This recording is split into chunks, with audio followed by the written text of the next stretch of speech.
Tepat di usia ke-11 tahun pada 15 Juni 2017, Sriwijaya Televisi akan memberikan penghargaan kepada 4 orang tokoh yang sangat mencinta, ulet, bangga, peduli akan budaya, pendidikan, sosial, lingkungan, dan kesehatan.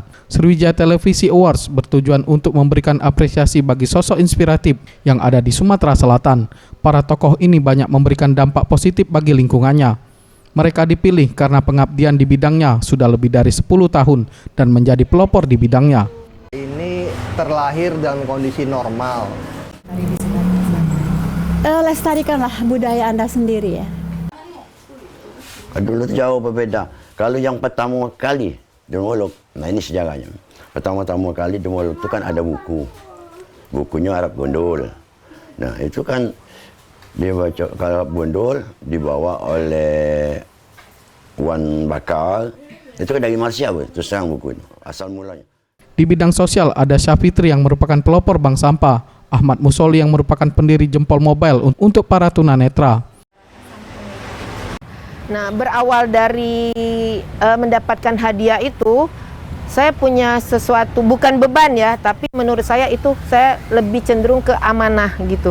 Karena kalau saya anggap itu beban, berarti saya punya suatu beban yang nanti membuat saya stres gitu kan.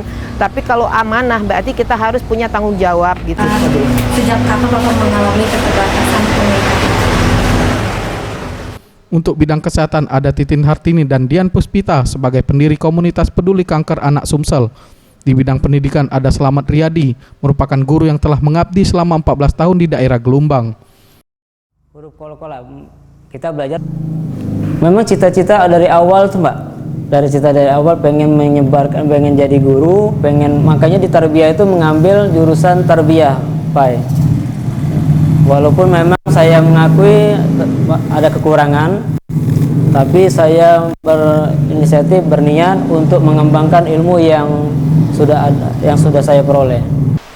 Awalnya kita melihat ini animonya tinggi sekali, animo calon-calon relawan itu tinggi sekali. Pada akhirnya kita hari Jumat, tepatnya pada tanggal 18 Januari 2013, kita deklarasikan pendirian komunitas ini. Pertama kali nampil ke ibu kota. Jadi waktu pertama kali itu menari di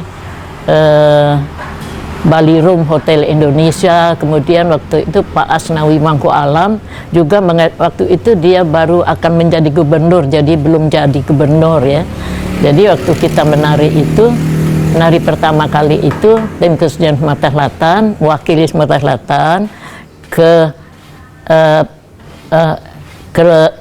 pertunjukan tari yang dihadiri oleh tamu-tamu dari luar negeri. Itu lukisan beda itu.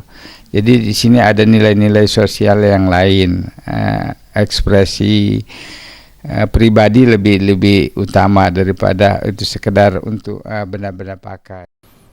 Sriwijaya Televisi di usia ke-11 tahun akan selalu memberikan informasi, program yang menginspirasi sehingga Sriwijaya Televisi akan menjadi matahari di bumi Sriwijaya.